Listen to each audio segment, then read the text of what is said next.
Hi drawing students. Today we're going to learn how to draw a grid on top of a photograph by using Notability. So this is a pretty simple task.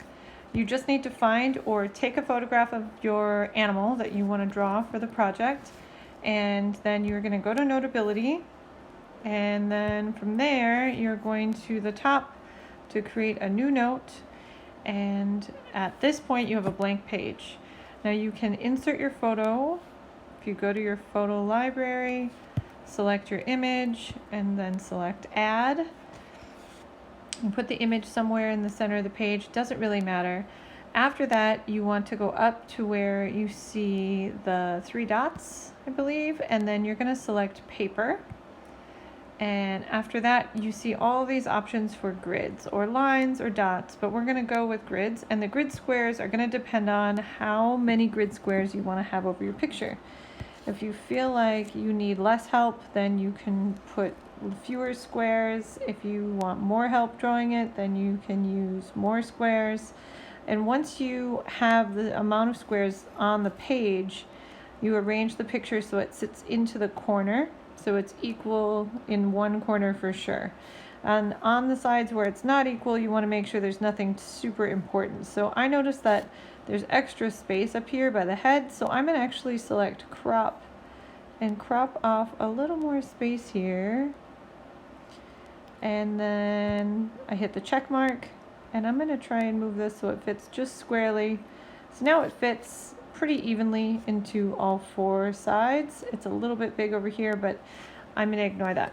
So the next step is to actually choose the drawing tool from the top, and a color that's light, usually yellow or orange, is helpful if you have a cool image. Opposite colors are always easy.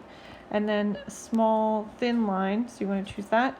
And then you're just going to take your finger and go from one end to the other and hold your finger down until the line snaps straight. And this is going to allow you to put a grid on top of your image. And if you change your mind and you want bigger grid squares or smaller grid squares, you can just select the three dots again, choose paper, and select a different grid. You would just erase what you've got here. Oops, that one didn't go straight.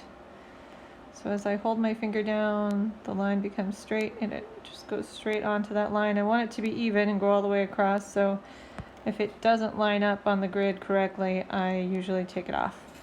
And then on this last edge, because the picture extends past the edge, oof! There we go. I'm going to try and make this straight so I know where that extra space is. So this is the first step, easy. After that, I'm going to label the squares on the top, A, B, C, D, E, F, and the squares on the side. And typically I don't start here, but I'm going to. 1, 2, 3, 4, 5, 6, and 7. So I've got a 7 by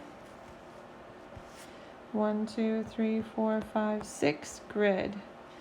So 7 by 6 grid, and I just need to remember that, and I'm done with the first part.